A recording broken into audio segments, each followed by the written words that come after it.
Então, galera, e aí beleza? A gente vai estar fazendo esse outro exercício aqui hoje, ó, onde a gente tem que dois pontos materiais A e B passam simultaneamente no instante t igual a zero pela origem dos espaços de uma mesma trajetória retilínea. Ele diz aqui, certo? Aí, suas velocidades escalares variam com o tempo segundo o gráfico ao lado, que é esse gráfico aqui.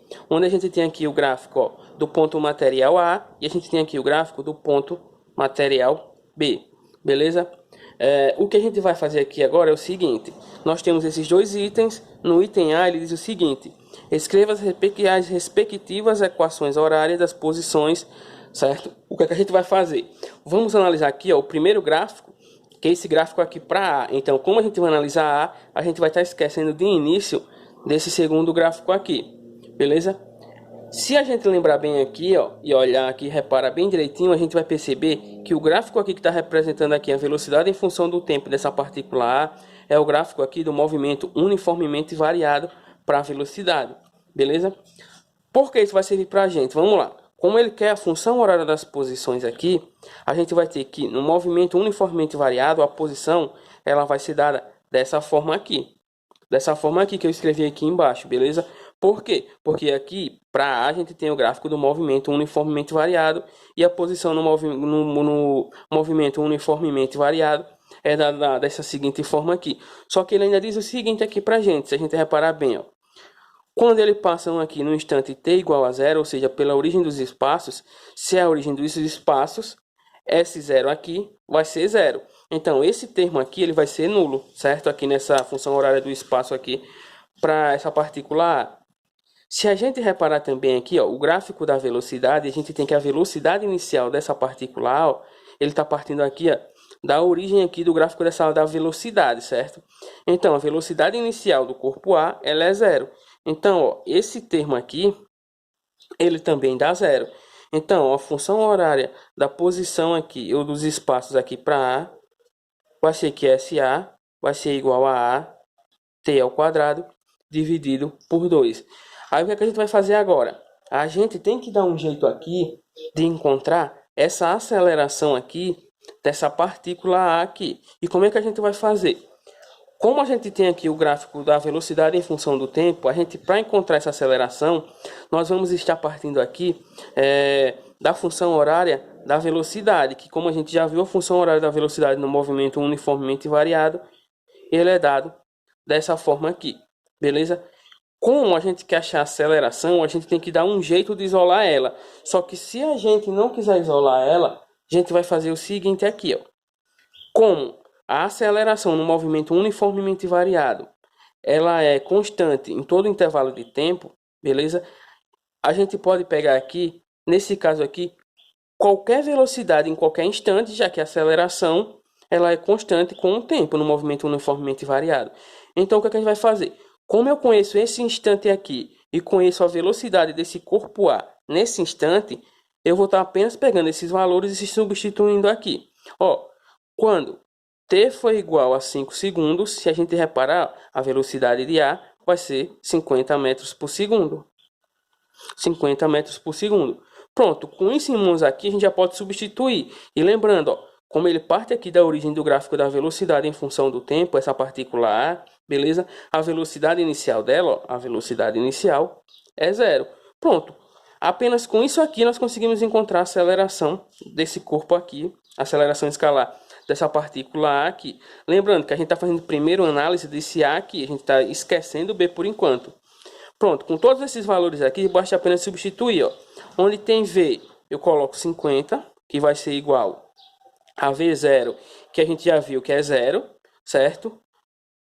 Mais A vezes 5, que aqui é T, ó.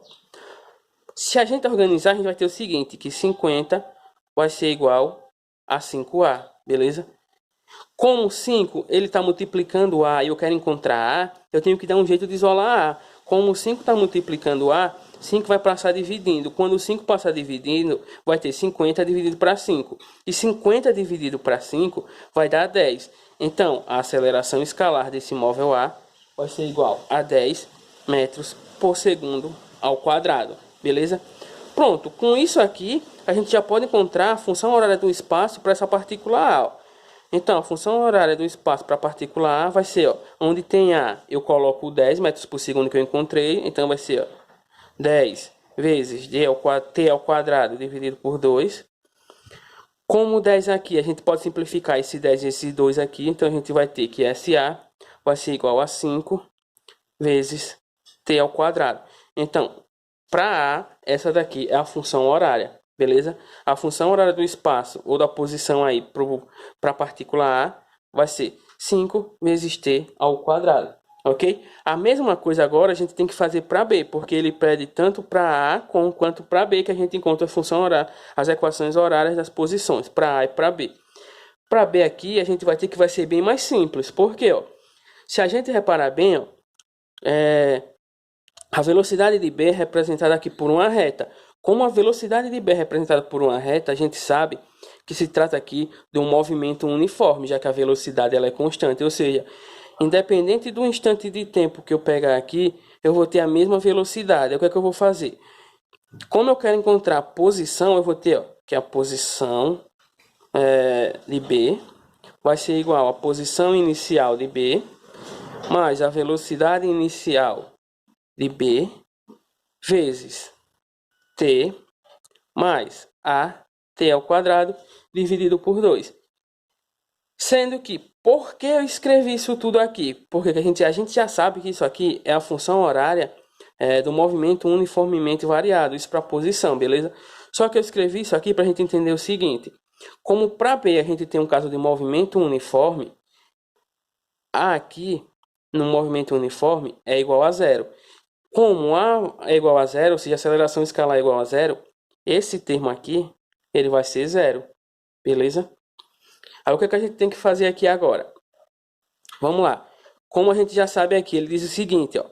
Quando os dois passam pela origem dos espaços, então o espaço inicial para B e para A é o mesmo. Se o espaço inicial de A é zero, o espaço inicial de B também vai ser zero. Beleza? Já que eles estão passando pela origem dos espaços.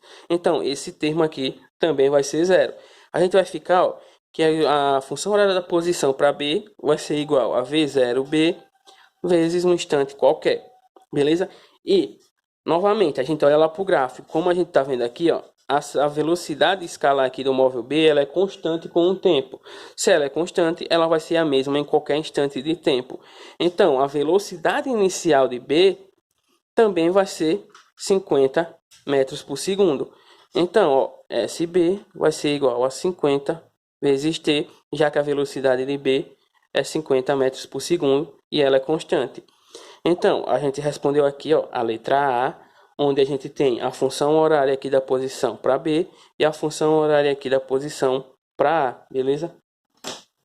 Já na letra B aqui, ele diz o seguinte, ó, nesse item B ele diz o seguinte: determine o instante em que a partícula A alcança a partícula B após ambos terem passado pela origem dos espaços, beleza? Então, a primeira coisa que a gente tem que entender aqui é o seguinte: ele diz, ó, quando A alcança B. Quando A alcança B na trajetória, a posição de A vai ser igual à posição de B, já que um alcançou o outro, beleza? E o que a gente vai fazer agora? Se a posição de A é igual à posição de B, e eu tenho aqui a posição de A e a posição de B, eu posso pegar essas duas funções horárias e igualar. E eu vou ter o seguinte, ó, eu vou ter que SA, a gente tem aqui, ó, 5 vezes t ao quadrado, vai ser igual a 50 vezes t, beleza? Se eu der uma organizadinha aqui, eu vou ter o seguinte, ó, que 5t ao quadrado, como esse 50 vezes t está positivo, quando a gente passar ele para o outro lado da igualdade, ele vai vir negativo, beleza? Então, a gente vai ter, ó, menos 50 vezes t igual a zero. Se a gente olhar bem aqui para essa equaçãozinha aqui, a gente vê que é uma equação aqui, ó, do segundo grau, beleza? Para a gente responder aqui uma equação do segundo grau, a gente vai usar ou Bhaskara ou soma e produto. Aí vai ficar a critério de vocês, beleza? A primeira coisa que eu vou fazer aqui é o seguinte: eu vou fatorar esse 5 e esse 50. Quando eu fatorar isso aqui por 5, eu vou ter, ó, t ao quadrado, beleza? T ao quadrado menos 10t igual a zero. Pronto, a partir desse ponto aqui, eu já posso aplicar Bhaskara ou soma em produto. Eu não vou estar fazendo aqui nem Bhaskara nem soma em produto, eu já vou colocar aqui o valor de t direto. Mas se vocês fizerem aqui soma em produto ou Bhaskara, vocês vão ver que vão encontrar o mesmo valor que eu vou dar aqui. Então, o instante que ele quer, que o instante que ele quer encontrar aqui, que é o instante em que A alcança B, vai ser que t vai ser igual a 10 segundos. Então, esse aqui é um instante onde A vai alcançar B. Beleza? Valeu.